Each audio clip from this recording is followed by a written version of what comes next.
Hello दोस्तों, आपका अपने इस चैनल पे स्वागत है।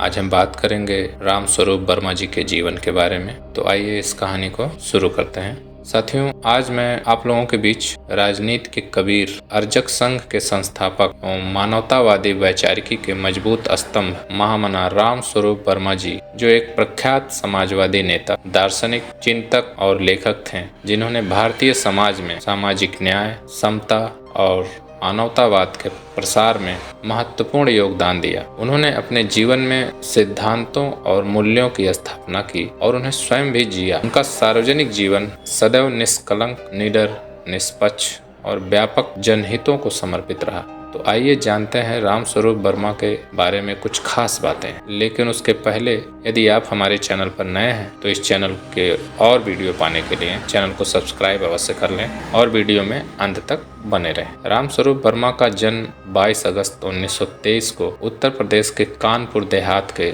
गौरीकरण नामक गांव के एक किसान परिवार में हुआ था। उनके पिता का नाम वंश गोपाल था।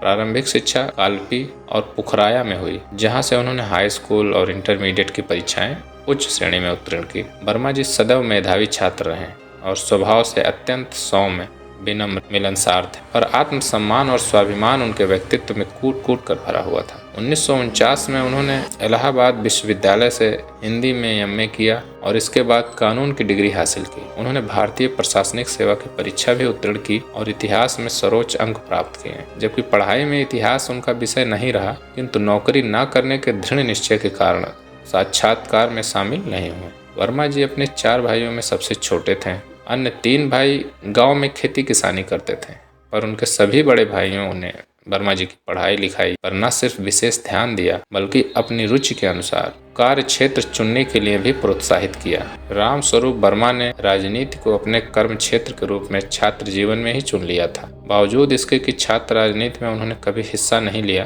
पढ़ाई के बाद सीधे राजनीति में आने पर परिवार ने कभी आपत्ति नहीं की, बल्कि हर संभव उन्हें प्रोत्साहन और सहयोग दिया।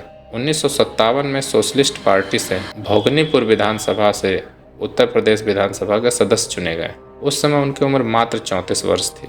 1967 में संयुक्त सोशलिस्ट पार्टी से, 1969 में निर्दलीय, 1980, 1989 में शोषित समाज दल से उत्तर प्रदेश विधानसभा के सदस्य चुने गए। 1991 में छठी बार शोषित समाज दल से विधानसभा के सदस्य निर्वाचित हुए। बरौर के चौधरी जनार्दन सिंह और अरहरिया मऊ के लक्ष्मी नारायण सचान इनके प्रमुख सहयोगी एवं मित्रों में से एक थे।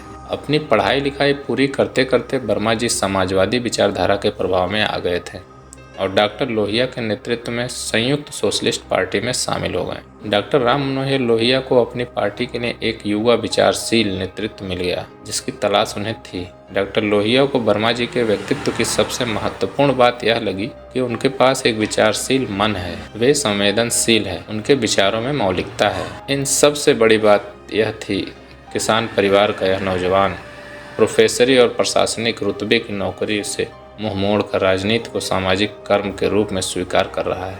डॉक्टर लोहिया को वर्मा जी का जिंदगी के प्रति एक फकीराना नजरिया और निस्वार्थी, ईमानदार तथा विचारशील व्यक्तित्व बहुत भाया। उनके सबसे विश्वसनीय वैचारिक मित्र बन गए, क्योंकि वर्मा जी भी डॉक्टर लोहिया की तरह देश और समाज के लिए कबीर की तरह अपना घर फूंकने वाले राजनीतिक कबीर थे। वर्मा जी अपने छात्र जीवन में आज़ादी की लड़ाई के चश्मदीद गवाह रहे, पर उसमें हिस्सेदारी न कर पाने का मलाल उनके मन में था। इसलिए भारतीय प्रशासनिक सेवा की रुतबेदार नौकरी को लात मारकर राजनीति को देश सेवा का माध्यम चुना। ये डॉक्टर राम मनोहर लोहिया के निकट सहयोगी और उनके वैचारिक मित्र थे तथा 1969 में उत्तर प्रदेश सरकार के चर्चित वित्त मंत्री थे। 1967 से 1968 में उत्तर प्रदेश की संविध सरकार में वित्त मंत्री के रूप में रामस्वरूप वर्मा ने 20 करोड़ के लाभ का बजट पेश कर पूरे आर्थिक जगत को अचंभे में डाल दिया।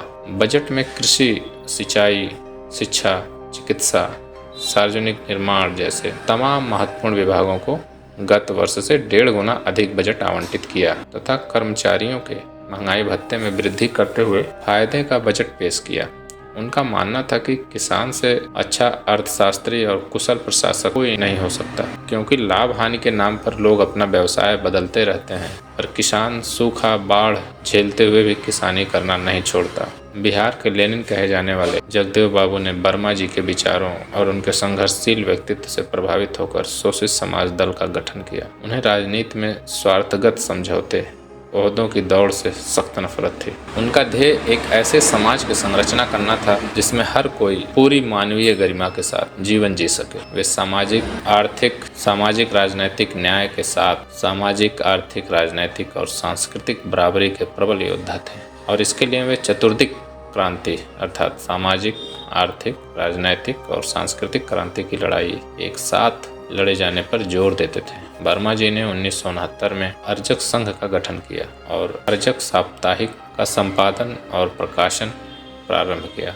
अर्जक संघ अपने समय का सामाजिक क्रांति का एक ऐसा मंच था जिसने अंधविश्वास पर न सिर्फ हमला किया बल्कि उत्तर प्रदेश में महाराष्ट्र और दक्षिण भारत की तरह सामाजिक न्याय के आंदोलन का बिगुल फूंका। उन्हें उत्तर भारत का अंबेडकर भी कहा गया। बिहार के लेनिन कहे जाने वाले जगदेव बाबू ने वर्मा जी के विचारों और उनके संघर्षशील व्यक्तित्व से प्रभावित होकर शोषित समाज दल का गठन किया। जगदेव बाबू के राजनैतिक संघर्ष से आतंकित होकर उनके राजनैतिक प्रतिद्वंदियों ने उनकी हत्या करा दी। जगदेव बाबू की शहादत से शोषित समाज दल का गहरा आघात लगा और सामाजिक क्रांति की आग और तेज हुई। जगदेव बाबू बिहार के पिछड़े वर्ग के किसान परिवार से थे और वर्मा जी की तरह वे भी अपने संघर्ष के बूते बिहार सरकार में मंत्री रहे। वर्मा जी का संपूर्ण जीवन देश और समाज को समर्पित था। उन्होंने जिसमें समता की चाह नहीं वह बढ़िया इंसान नहीं, समता बिना समाज नहीं, बिन समाज जनराज नहीं जैसे कालजयी नारे गढ़े। राजनीति और राजनेता के बारे में एक साक्षात्कार में दिया गया उनका बयान गौरतलब है। राजनीति के बारे में उनका मानना है कि यह शुद्ध रूप से अत्यंत संवेदनशील सामाजिक कर्म है और एक अच्छे राजनेता के लिए सबसे ज्यादा जरूरी है कि उसे देश और स्थानीय समाज की समस्याओं की गहरी और जमीनी समझ हो और उनके हल करने की प्रतिबद्धता हो। जनता अपने नेता को अपना आदर्श मानता है, इसलिए सादगी, ईमानदारी, सिद्धांतवादिता के साथ साथ कर्तव्यनिष्ठा निहायत जरूरी है। वर्मा जी ने विधायकों के वेतन बढ़ाए जाने का विधानसभा में हमेशा विरोध किया और स्वयं उसे कभी स्वीकार नहीं किया। वर्मा जी ने संविध सरकार में सचिवालय से अंग्रेजी टाइपराइटर्स हटवा दिए। पहली बार हिंदी में बजट पेश किया जो परंपरा अब बरकरार है। वर्मा जी ने बजट में खंड 6 का समावेश किया जिसमें प्रदेश के कर्मचारियों अधिकारियों का लेखा जोखा होता है। इसके पहले सरकारें कर्मचारियों के बिना किसी लेखे जोखे के अपने कर्मचारियों को वेतन देती थी। वे Baba Saheb doctor Ambedkar, Charvak, Karl Marx और गौतम बुद्ध के विचारों से प्रभावित थे। रामस्वरूप वर्मा ने 1 जून 1968 को अर्जक संघ की स्थापना की। अर्जक संघ मानववादी संस्कृति का विकास करने का काम करता है जिसका मकसद मानव में समता का विकास करना, ऊंच नीच के भेदभाव को दूर करना होता है और सबकी उन्नति के लिए काम करना है। अर्जक संघ के अनुयायी सनातन विचारधारा के उलट जीवन में सिर्फ 2 संस्कार ही मानते हैं, विवाह और मृत्यु संस्कार। विवाह के लिए रस्में परंपरागत नहीं निभाई जाती हैं। लड़का लड़की संघ की पहले से तय प्रतिज्ञा को दोहराते हैं जिसके बाद वे एक दूसरे को वरमाला पहनाकर